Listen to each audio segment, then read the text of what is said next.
let me go. I have not spoken to Herb or Fred, but we'll go check right Just now. double check.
This is the day the Lord has made. Let us rejoice and be glad in it. Good morning.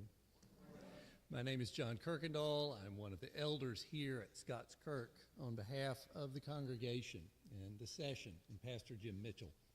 You are most welcome today to this time of worship as we celebrate what God has done for us in Christ Jesus. One of the many benefits of living in a literate society is that I could say, there are announcements in the bulletin, and you can read them for yourself. I thought that's all I'd have to say, but I was given an announcement that's not printed in the bulletin. So, for the ladies of the church, the Juliet's gathering that was canceled because of what passes for a winter storm in the Low Country at the beginning of the month has been rescheduled. Juliet's will meet 2 weeks from yesterday. They will meet on the 28th of February, and I'm ashamed to say, Mary, I've forgotten the time. I didn't write it down. 10 o'clock at Mary Voss's house. Ladies, if you're interested in attending on the 28th, please let Mary know.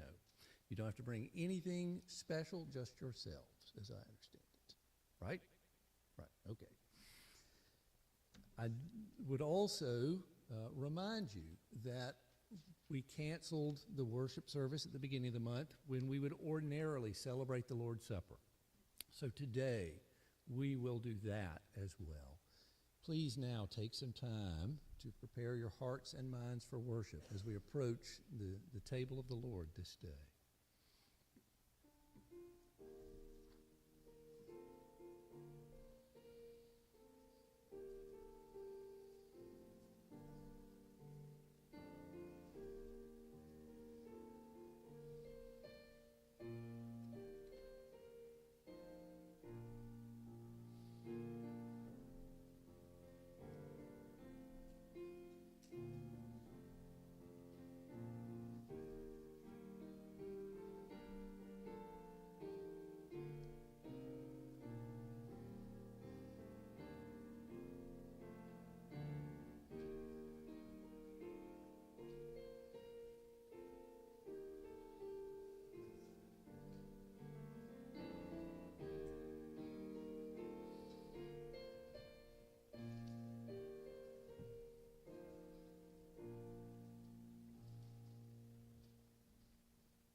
King David was anxious for the presence of God to be near his heavenly Father, so much so that he made hasty arrangements to bring the Ark of the Covenant to Jerusalem, and things did not go well.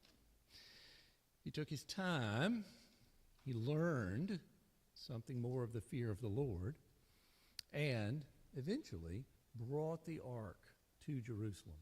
He sang this song of thanksgiving as he achieved this goal, nearness to God. We'll read as a call to worship 1 Chronicles 16, verses 8 through 11. But I would commend your attention to the next 25 verses as well, the remainder of his song and the people's response. Hear now this call to worship our God, is inspired by the Holy Spirit and penned by David, King of Israel. Oh, give thanks to the Lord, call upon his name, make known his deeds among the peoples. Sing to him, sing praises to him, tell of all his wondrous works, glory in his holy name. Let the hearts of those who seek the Lord rejoice. Seek the Lord in his strength, seek his presence continually.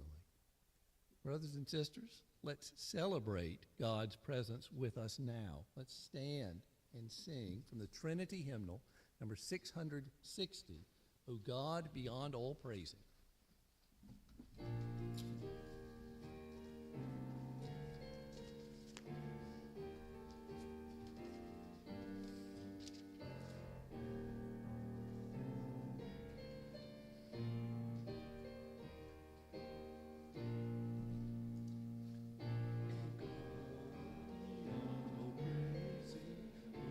Worship you today and sing the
Let us pray together.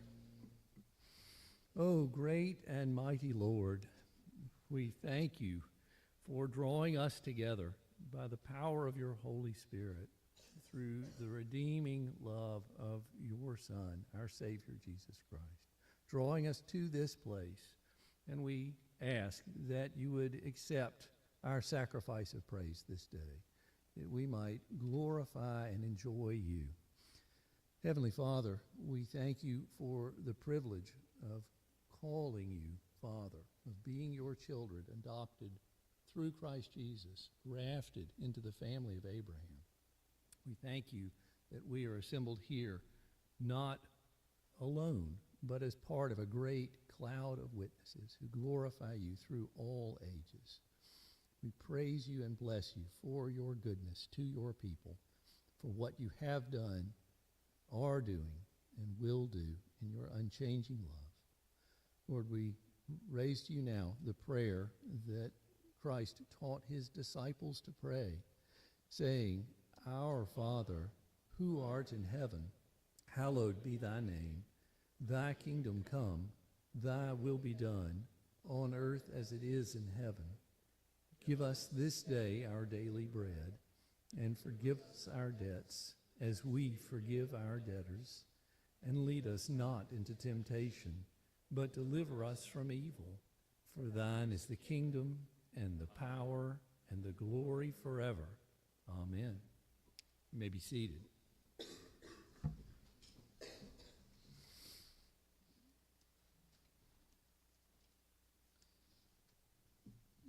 King David learned, to his horror, I think, the holiness of God in what happened to Uzzah as they brought the ark to Jerusalem the wrong way. Israel, before David's time, had seen the glory of the Lord and his power, had seen his power evidenced in Egypt in the plagues as God brought his people out from slavery by a mighty hand, delivered them from the army of Pharaoh to its destruction, and brought them to Mount Sinai, where his holiness was apparent to them, his great power and his utter perfection, his complete separateness from them as they saw the mountain shrouded in cloud and fire and smoke, and heard the sound of the trumpet and felt the earth shake. Through Moses, God gave his word to his people. It is these words that are the basis for our confession of sin this morning. For we, like Israel, are not a holy people. We stand in need of confession if we are to approach a holy God. Here now, the law is given at Sinai from Exodus chapter 20, verses 1 to 21. And God spoke all these words, saying, I am the Lord your God, who brought you out of the land of Egypt, out of the house of slavery. You shall have no other gods before me. You shall not make for yourself a carved image or any likeness of anything that is in the heaven above, or that is in the earth beneath, or that is in the water under the earth. You shall not bow down to them or serve them, for I, the Lord your God, am a jealous God, visiting the iniquity of the fathers on the children to the third and fourth generation of those who hate me, but showing steadfast love to thousands of those who love me and keep my commandments. You shall not take the name of the Lord your God in vain, for the Lord will not hold him guiltless who takes his name in vain. Remember the Sabbath day to keep it holy. 6 days you shall labor and do all your work. But the seventh day is a Sabbath to the Lord your God. On it you shall not do any work, you or your son or your daughter, your male servant or your female servant, or your livestock, or the sojourner who is within your gates. For in 6 days the Lord made heaven and earth, the sea and all that is in them, and rested on the seventh day.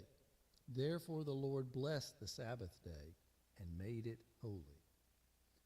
Honor your father and your mother, that your days may be long in the land that the Lord your God is giving you. You shall not murder. You shall not commit adultery. You shall not steal. You shall not bear false witness against your neighbor. You shall not covet your neighbor's house. You shall not covet your neighbor's wife, or his male servant, or his female servant, or his ox, or his donkey, or anything that is your neighbor's. Now when all the people saw the thunder and the flashes of lightning and the sound of the trumpet and the mountain smoking, the people were afraid and trembled, and they stood far off and said to Moses, "You speak to us, and we will listen, but do not let God speak to us, lest we die." Moses said to the people, "Do not fear, for God has come to test you, that the fear of him may be before you, that you may not sin." The people stood far off, while Moses drew near to the thick darkness where God was. Spend some time together now in silent confession of our sins.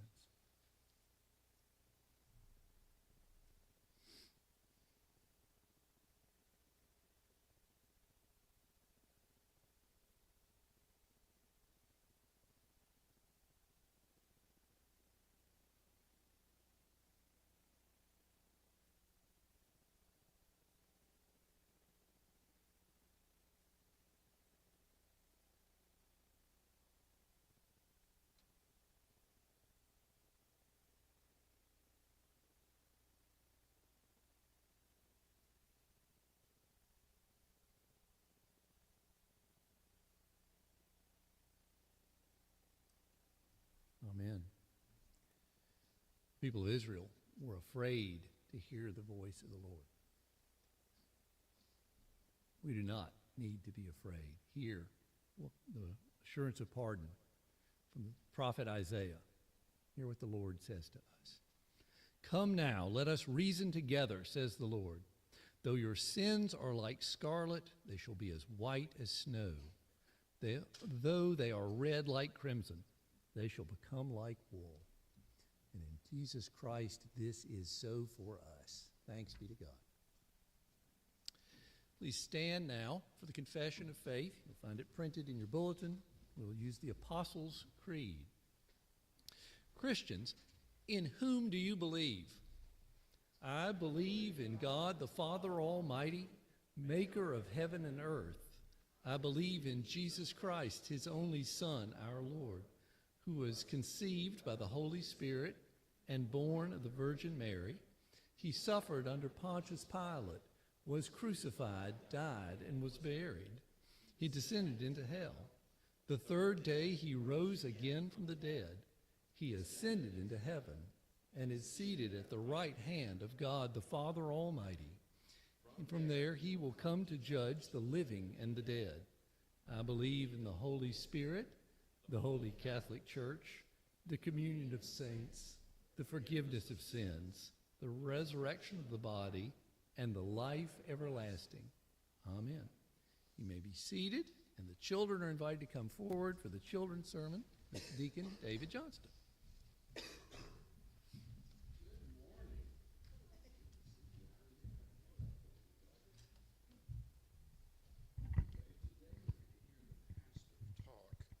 Thank you. Today we're going to hear the pastor talk from 1 Peter chapter 4, verses 1 through 2. And you'll hear him say, "Since therefore Christ suffered in the flesh, arm yourselves with the same way of thinking. For whoever has suffered in the flesh has ceased from sin, so as to live for the rest of the time in the flesh, no longer for human passions, but for the will of God." And there's a thing called a catechism. Do you know what a catechism is?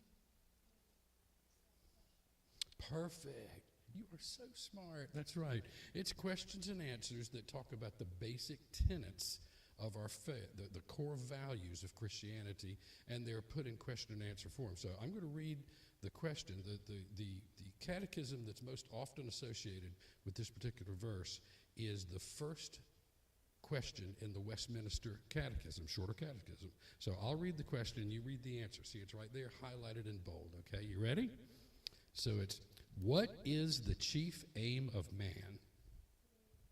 Man's chief end is to glorify God and to enjoy him forever. Perfect. Thank you. Good job, sir. Let's say a quick prayer, okay? Lord God, I thank you so much for this opportunity. I ask you, Lord, to fill these rows with more young people as our church grows. I ask you, Lord, to bless us, to glorify you in every way. Thank you. In Jesus' name, amen.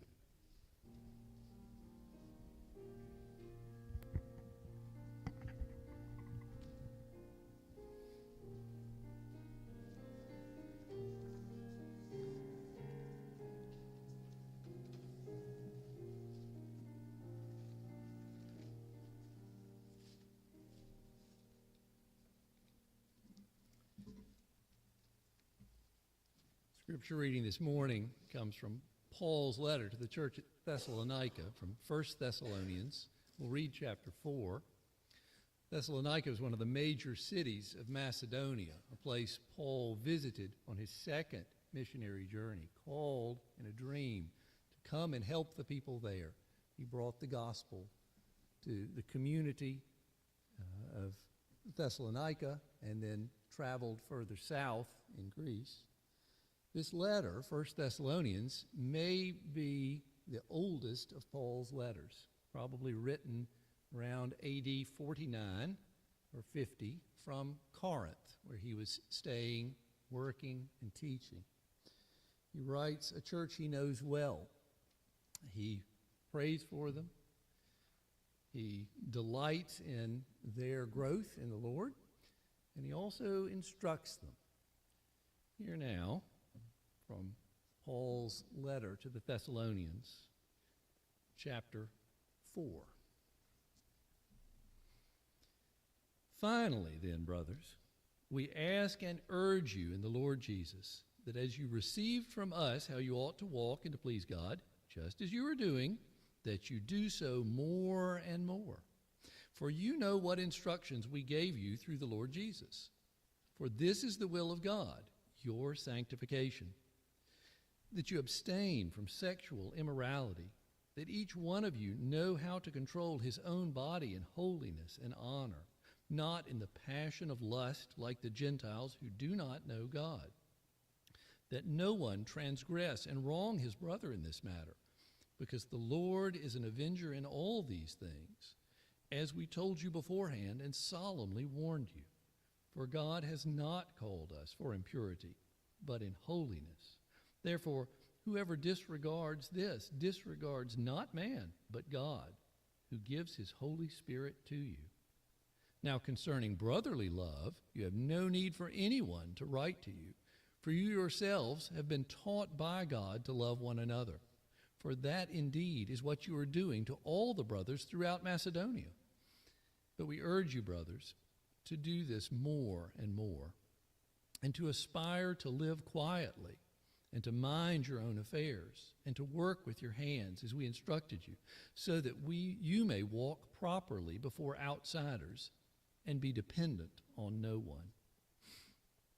But we do not want you to be uninformed, brothers, about those who are asleep, that you may not grieve as others do who have no hope. For since we believe that Jesus died and rose again, even so, through Jesus, God will bring with him those who have fallen asleep. For this we declare to you by a word from the Lord, that we who are alive, who are left until the coming of the Lord, will not precede those who have fallen asleep. For the Lord himself will descend from heaven with a cry of command, with the voice of an archangel, with the sound of the trumpet of God, and the dead in Christ will rise first. Then we who are alive, who are left, will be caught up together with them in the clouds to meet the Lord in the air. So we will always be with the Lord. Therefore, encourage one another with these words. This is the word of the Lord. Thanks be to God.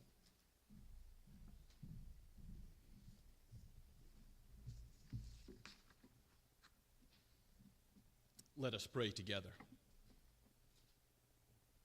O gracious Creator, maker of all things, you are the author of life, and even though we have deserved death by our rebellion against you and your holy law, you have given life through the gospel, through the righteousness of Christ. As the one mediator between God and man, we come in his name today, not in our own merits, but in his perfection, in his perfect law-keeping. How thankful we are, O Father, that you sent the Spirit. O Son, that you also gave the Spirit for our benefit. O Holy Spirit, we praise you for your indwelling grace, for the ability that you give for us to open our ears to your word. Reveal yourself to us today. Give us more understanding of who you are, who we are, understanding of the world in which we live. Help us, Lord, to be battling sin, for we are in a spiritual war. There is a kingdom of darkness. There are temptations from the world, the flesh, and the evil one. His power is greater than our own. We are weak and frail, and yet, O Lord, you have given victory over him that you already have to us. We are conquerors through Christ, and we know that those that you've called, you've justified, you've begun that process of sanctification in, you will bring to glorification. For your electing love, your choice of sinners is ultimately found in your good pleasure, and you will bring it to completion. Help us to see with the eyes of eternity our own destiny. O Lord, give us perseverance and steadfastness in this world, even as we face afflictions, for the sake of your name. Help us to have joy even in suffering. We ask, Lord, that you would be with those who are facing afflictions due to sin and the fall now, the way in which our bodies fall apart. Father, the ways in which there are human conflicts that are painful and difficult now. We lift up those with particular needs, for those who are sick. Lord, we ask for traveling mercies for those who are on the road. And we pray particularly for Rob and Carrie Walters. We lift up Rob and ask you, Lord, to help him to be able to eat as the chemotherapy has affected his mouth.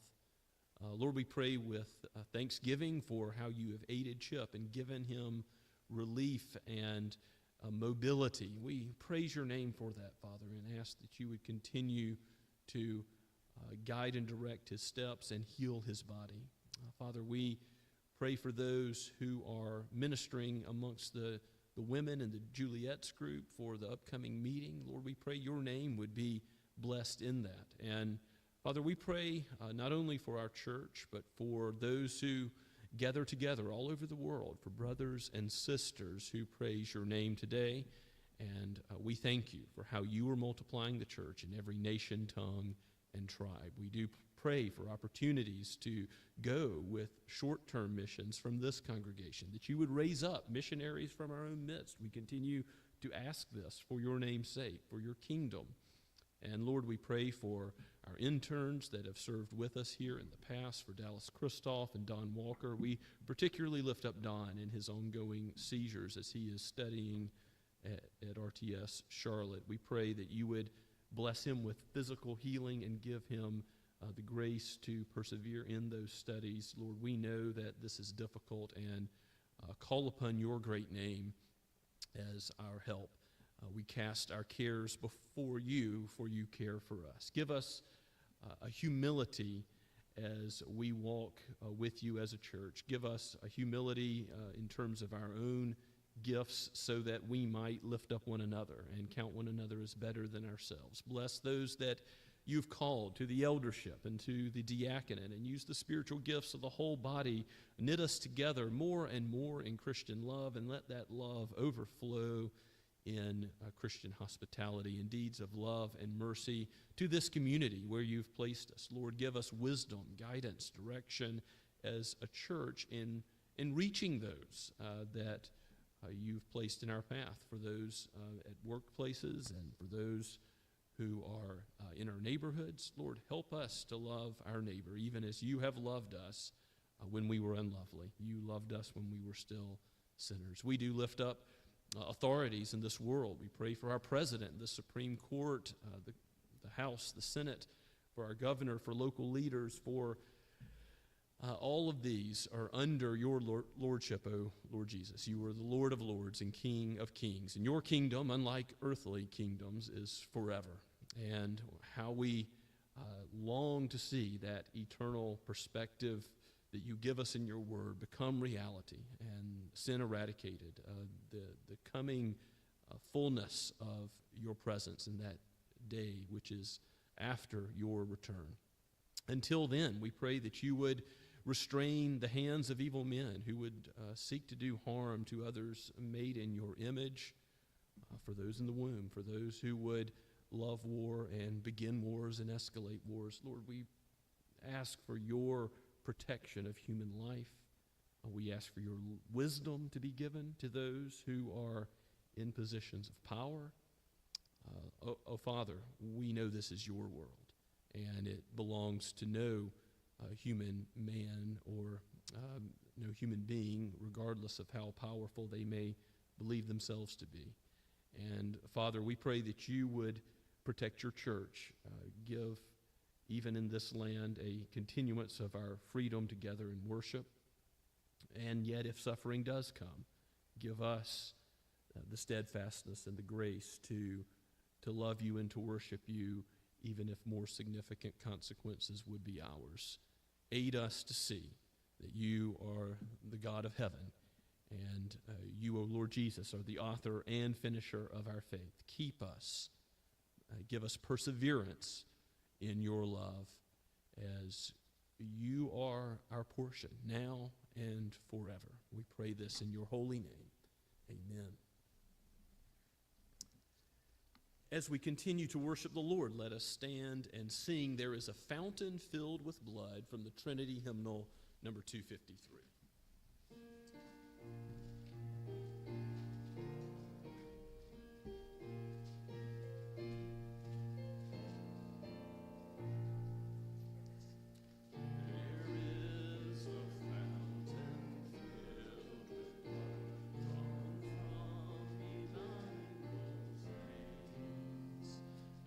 Sinners plunge beneath that flood, lose all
Good morning, everyone. Please remain standing as we pray.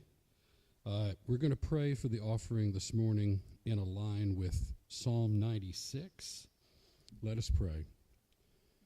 Lord God, we ascribe to you glory and strength. We ascribe to you, O Lord, the glory which is due your name.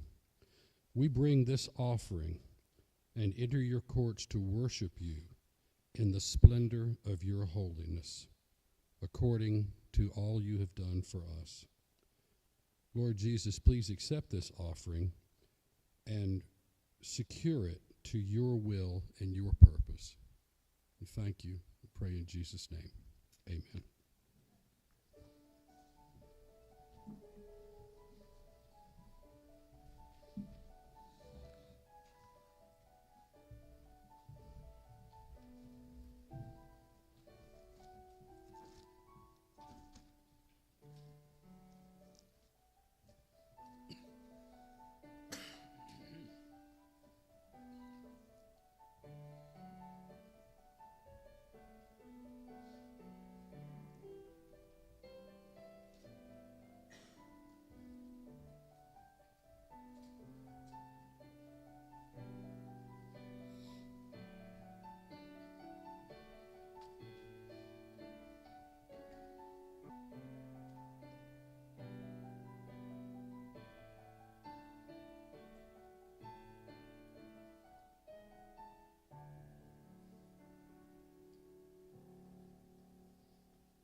Please take your copy of God's Word and open with me to 1 Peter chapter 4. We are going verse by verse through Peter's first epistle, and Peter has been talking about what it means to suffer. Of course, preparing the people of his own day, preparing himself for the suffering that he was going to face. And God, by the Holy Spirit, preparing the church of all ages, for those of us who live in the last days, as we do, to be ready to prepare ourselves for suffering for the name of Christ. And that subject matter is before us in these 6 verses, 1 Peter 4, verses 1 through 10. So this is penned by the Apostle Peter and given by the Holy Spirit for each of us today. This is God's holy word. Since, therefore, Christ suffered in the flesh, arm yourselves with the same way of thinking, for whoever has suffered in the flesh has ceased from sin, so as to live for the rest of the time in the flesh, no longer for human passions, but for the will of God. For the time that is past suffices for doing what the Gentiles want to do, living in sensuality, passions, drunkenness, orgies, drinking parties, and lawless idolatry. With respect to this, they are surprised when you do not join them in the same flood of debauchery, and they malign you. But they will give account to him who is ready to judge the living and the dead. For this is why the gospel was preached, even to those who are dead, so that though judged in the flesh the way people are, they might live in the Spirit the way God does. Let's pray and ask for the Holy Spirit to aid us now. O Holy Spirit, Lord, giver of life, giver of new life in regeneration, giver of new life in sanctification. This is your word, and it is your task, your privilege to bring our eyes to behold wonderful things about Christ, his suffering, his resurrection, his ascension, his being seated at the right hand and his coming again in both judgment and victory. Help us now to behold him. We pray in Jesus' name. Amen. If you recall, last week, Peter gave us a difficult text that we handled, trying to explain all the potential pitfalls of misinterpretation that were possible.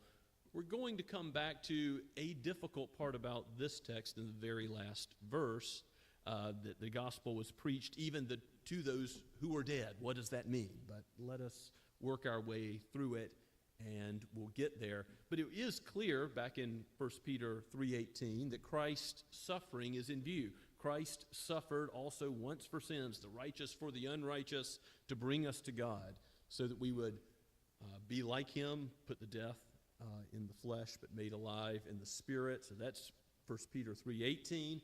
And it's in that context that Peter brings up the suffering of Christ again. He's still on the same point. Since, therefore, Christ suffered in the flesh, verse 1 says, arm yourselves. It's a spiritual battle cry that we would take up the full armor of God. Why? Why are we to arm ourselves? Because there is a spiritual war. As Paul says in Ephesians chapter 6, we wrestle not against flesh and blood, but against rulers, principalities, powers. There is a reality that the evil one is at work. There is a kingdom of darkness.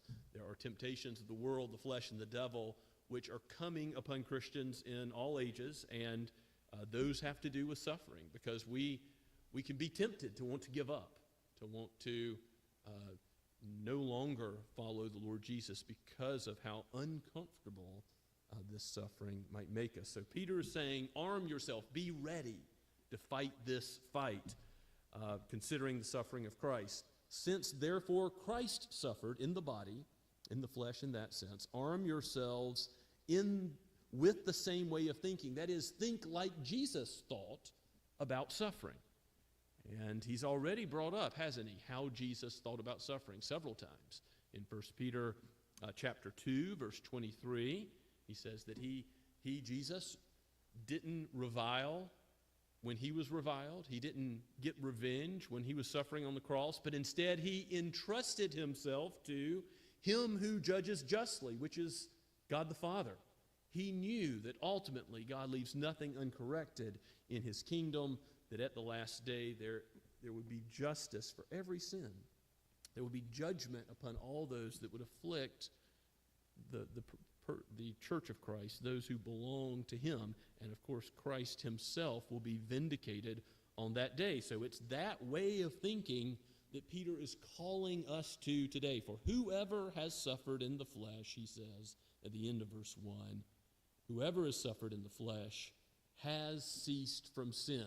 Now, there's some controversy about this verse as well. Peter keeps giving us some difficulties, and yet this is not that strange, is it? Because 1 John chapter 3 has very similar language, that he who knows the Lord has ceased from sinning. It does not keep on sinning. And we think about that in terms of the way of life, that we now do not live by the flesh as a slave to sin, but we now are a bondservant to the Lord. And we have the Holy Spirit as that new way of life and new law that is at work within us. Paul talks about this in Romans chapter 6.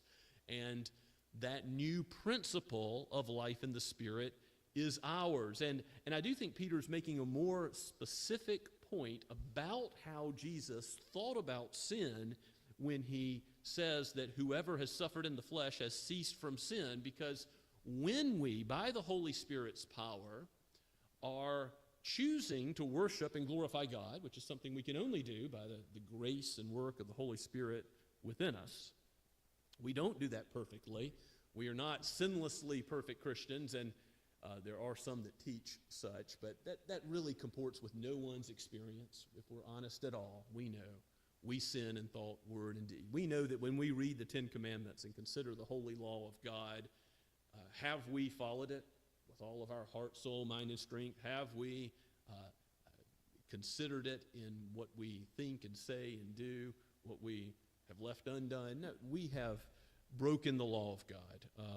So this truth about when we are glorifying God, to the extent to which we are doing that, we are also not sinning. That is the point that Peter is making here. When Jesus is in the position of suffering and he entrusts himself to the righteous judgment of God, if we follow that, if we, like Stephen, will bless those who are cursing us or even killing us, we can know that that is the power of the Holy Spirit at work within us, that is faithfulness insofar as we are doing that and not shrinking back from this suffering that we are called to.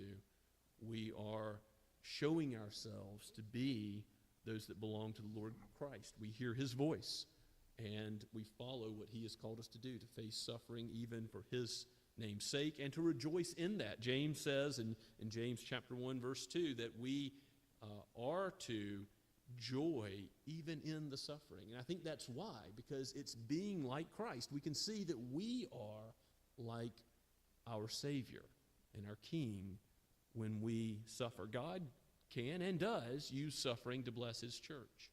The church has grown throughout history and certainly in the early church in times of suffering. I think that's true today. And if God brings suffering in a new way beyond what we are accustomed to in this nation, in this state, in this city, we shouldn't just have a quick reaction to say, this is bad. For God's glory, it may well be what he uses to bless others with the gospel, to bless us with growth in the word of his grace. So we must have that greater spiritual perspective beyond this is uncomfortable, this is difficult, this is hard. We do all naturally shrink back from suffering. The Lord Jesus himself, in his humanity, when he considered the cup that he was about to drink, the very wrath of God and all the physical suffering that he was about to endure on the cross as well for his people, for our redemption, he said, if it be possible, let this cup pass. And that was not a sinful shrinking back on his part. That was simply an acknowledgement that suffering is hard.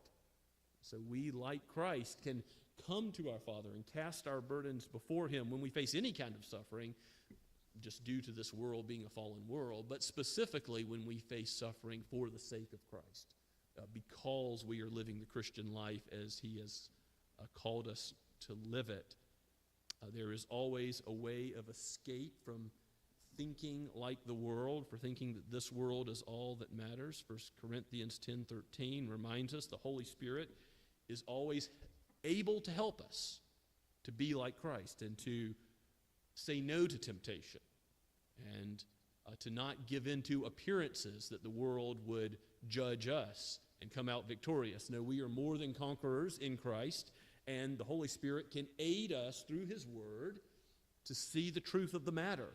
And really, Peter, in going through these 6 verses, is helping us to calculate the profit and the loss. He's helping us to see there's something much greater than what the world sees, that it's worth it to follow Christ to the end. It ought to be something that all believers are prepared to face, whatever the level of suffering, whether it's being mocked, whether it's going to the grave. And the will of God that we are called to live in by the Spirit, he focuses on in verse 2. So we are to live the rest of the time in the flesh, no longer for human passions. We are not like mere beasts, simply to live for pleasure each day. But what are we to live for? No longer like the Gentiles, seeking to run after food, clothing, comfort, but we are to live for the kingdom of God. We are to live for the will of God, Peter says. We are to be sanctified in the truth, and the will of God, Paul explicitly says in 1 Thessalonians 4:3, is our sanctification, our growth in the knowledge and grace of the Lord Jesus Christ. Our growth in, yes, we don't live up to those 10 commandments perfectly, do we? We know we are sinful, But we do have a new principle at work in us. And in the context of Exodus 20, God has delivered his people from Egypt, crushed his and our enemies, and given us redemption as a free gift. And the law is really to say, primarily in the context of that book, in the Pentateuch, live this way. Have the fear of the Lord. Live according to these laws, and it will go well with you when you see that God gives you his law so that you will know what you're created to be, so that you will know what he has designed you for. You start seeing it in a new light, not as 10 restrictions, but as 10 blessings for how you relate to him and how you relate to your fellow man. And this is how Peter contrasts it to the short-sighted view of the world that is just living for pleasure. And he knows that such were some of you. Many of the Christians who have been converted that Peter's talking to have lived this way.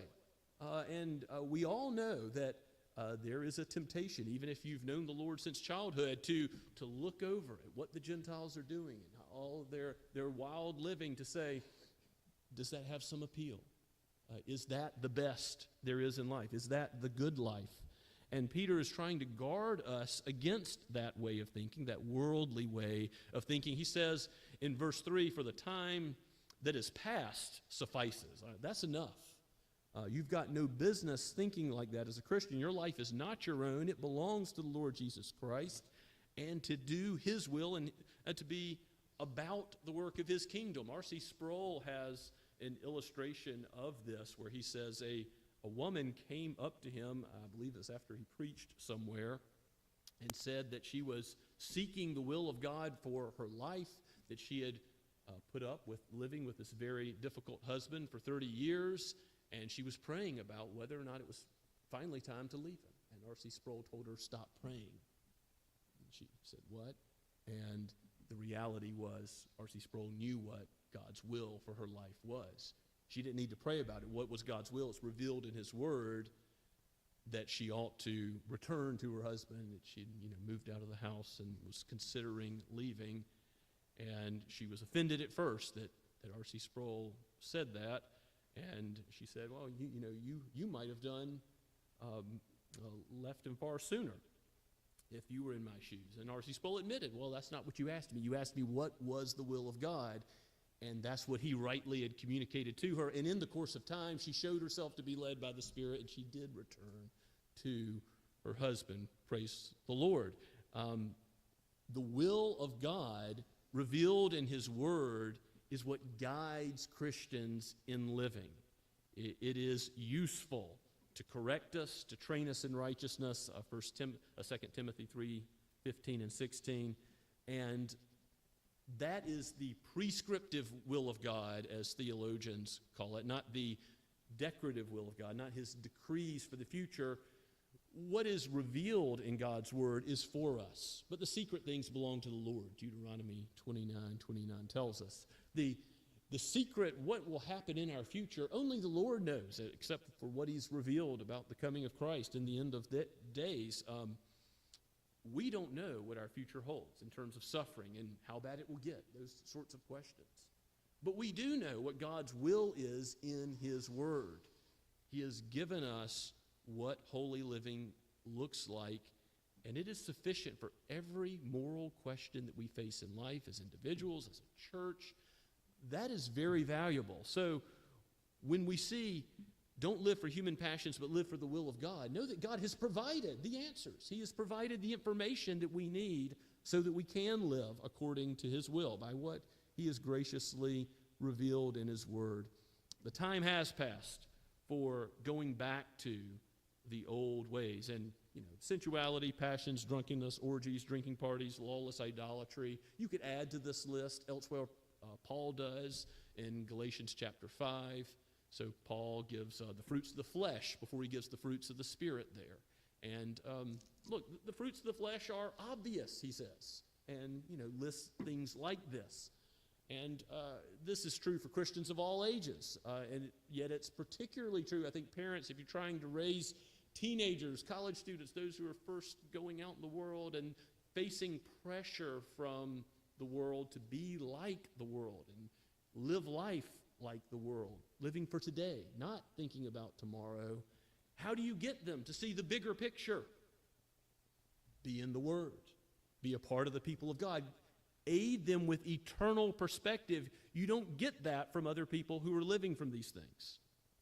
Christian friends, Christian mentors, elders in the church, those who will guide and direct, teach Sunday school, teach a Bereans Bible study about what the Word says about glorifying God and abstaining for sin. That our calling as a church is to be about this life-giving Word and gospel and the difference that it makes, so that you see the contrast. You need Psalm 73. You need to see, like Asaph, that though it appears that the wicked just live a great life, in the end, God casts them down. They are judged. In the end, their judgment of Christians, their mocking of Christians, comes to nothing. God vindicates his people forever and ever, and his judgment is righteous, based on the righteousness of the Son, for all who have faith in Christ. So as Peter says, don't do these things in verse 3. With respect to this, verse 4, they're surprised when you do not join them in the same flood of debauchery and malign you. See, there's the explicit, you're going to suffer in some ways because you live for Christ and you will not do what the world has called you to. And it may be you've got that point of decision of you go to a situation where you know there's going to be this sort of stuff going on. It may be in private where you have a phone screen or computer screen tempting you to look on the other side and say, should I just live for what I want to do? No. God has called you to holy living. If you go against the grain of the reality of his design, it will not go well for you.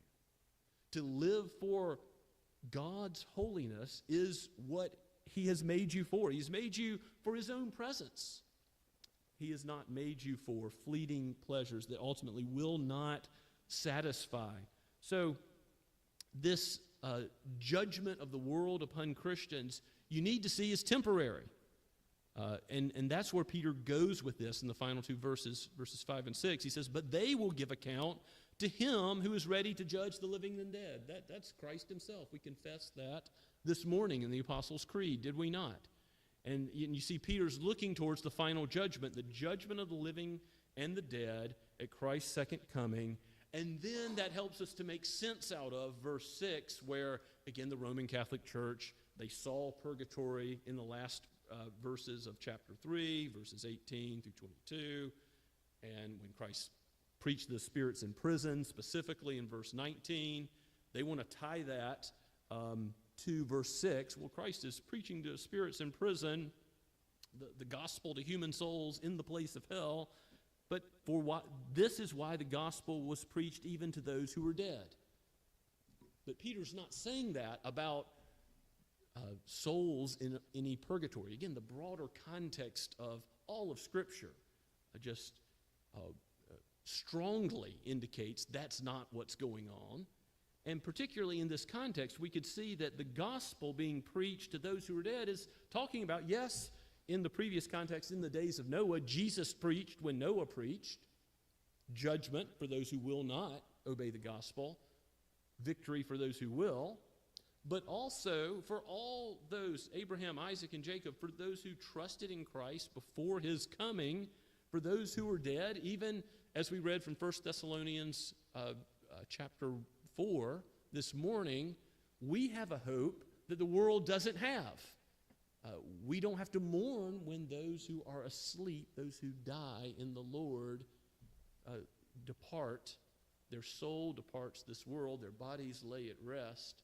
There's a resurrection of the dead coming. There is a victory over sin and its sting that Christ has already won. So the gospel is effective. The life-giving gospel is already at work for those who have died. In other words, Christ comes to judge the living and the dead. That means all those who have died in the Lord will be in the new heavens and the new earth with the Lord forever. It is comfort to the church triumphant, those who have gone before, and the church militant. There is no holding tank. There is no limbus patrum, place of the fathers. There is no purgatory. That's not what we're to see in this text. We're to see the gospel is preached in every age so that those who judge us in the flesh, the way that people judge, verse 6, that is not our concern. Do not fear man who would judge you, who would persecute you, who would afflict the body. Fear him who will judge the soul. If you don't repent, if you don't trust in Christ, you will be judged for your sin. You're stacking up sin. And yet, if you know Christ, every sin, past sin, present sin, future sin, even if the last thing you do is an unfortunate sin against the Lord, you will still be brought into his presence immediately, and you will still be with him as your portion in everlasting life forever, because he is the judge of the living and the dead. And he has given you the Holy Spirit with your spirit to live in newness of life. No, this world is not our home. We are elect exiles. And yes, what Martin Luther says, "In a mighty fortress is our God," his great hymn based on Psalm 46. It is right. I printed it for you in your outline. Let goods and kindred go, this mortal life also, if they go beyond mocking you and even take your life. The body they may kill. God's truth abideth still. His kingdom is forever. That is the perspective we need. The kingdoms of this earth, the judgments that they cast, the judgments that men cast on believers, don't concern yourself with that. Understand what far outweighs some earthly comfort and security and safety. Arm yourself with the knowledge that you have victory in the Lord that goes on forever without end. Let's pray together. Father, we praise your name, for you are a good God. You have cared for your sheep in preparing us for all that we face in this world. Oh, Lord Jesus, you are the great shepherd of your flock. Help us to hear your voice. Help us to, by the Scripture, have a mind like your own mind, to know your comfort and care, even when the world, the flesh, and the evil one would distract us with immediate things. Help us to see in the span of eternity, O Holy Spirit, your love and affection, your abiding care that will never leave us nor forsake us. For we pray in the name of Christ. Amen. And now let us respond to God's word as we prepare to go to the table as well from Blue Book number 4, so the thin blue notebook. I'm sorry, not number 4, number 8, How Deep the Father's Love for Us. And we'll sing the first 2 verses before communion and then the final verse after.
Please be seated.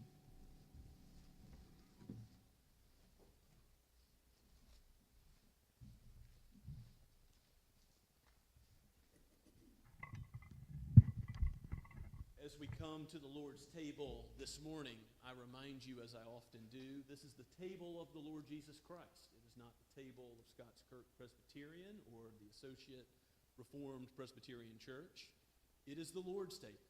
And if you know him, you belong to a Bible-believing church, you have confessed him before men, you are in good standing with that church. Come and partake.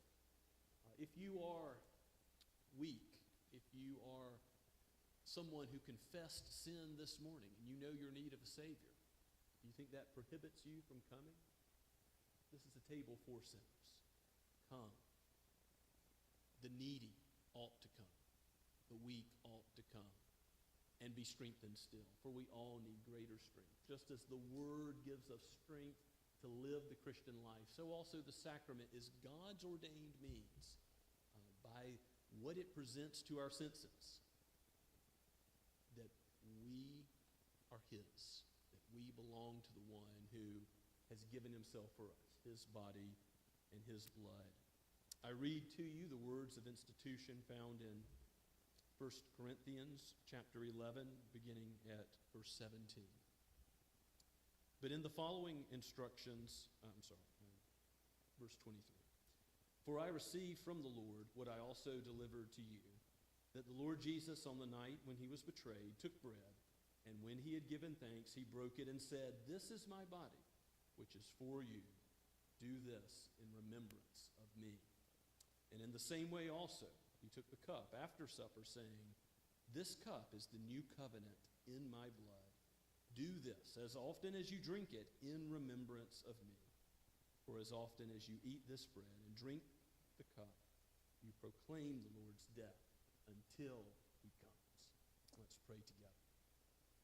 Father, bless these common elements to a holy use today, that your people might be strengthened, even against the judgments of men, that they might fear you and joy in you in this life, knowing that your care is most perfect.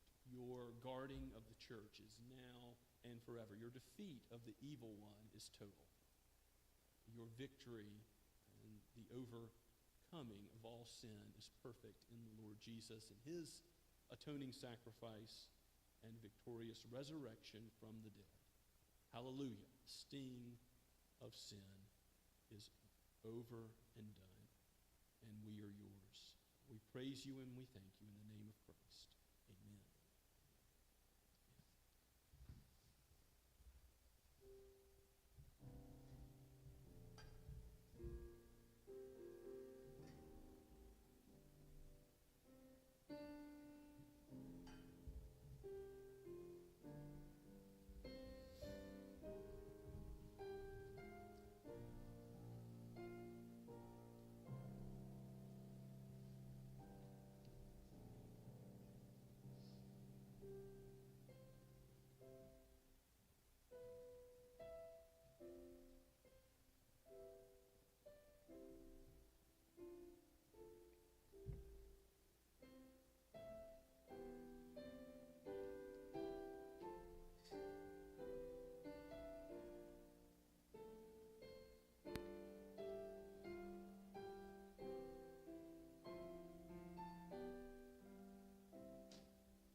Why did Christ himself sacrifice his body on the tree? It was for you. It is a substitution to bring you to God forever. Eat and be thankful.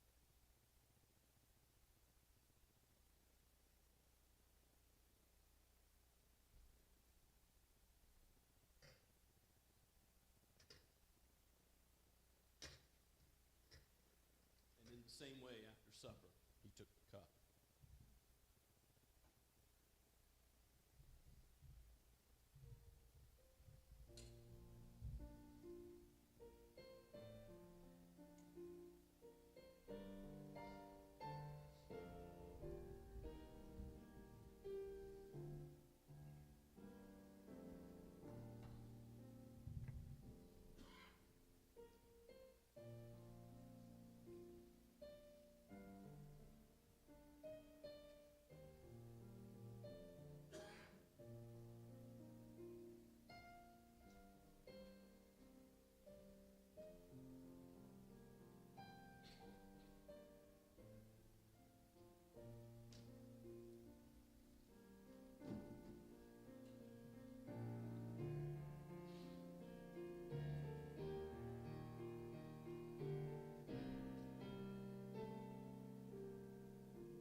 Dear flock of God, the Lamb of God, his blood was spilled for you. Drink and be thankful.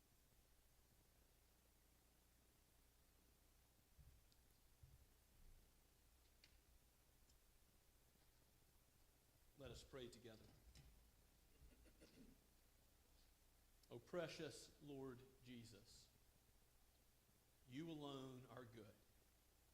You have given your goodness, your righteousness to your people, and you have adopted us as sons and daughters.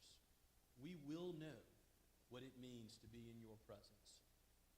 To have many mansions prepared for us means that we will be with you where you are, and we will join with the holy angels in singing your praises forever and ever. Do not allow us to have our eyes fixed on worldly things here below under the sun, but raise our gaze to you, that we might live for you all of our days by your grace. We pray in Jesus' name. Amen. Let us stand and sing our final verse of the hymn.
The grace of the Lord Jesus Christ and the love of God and the fellowship of the Holy Spirit be with you all.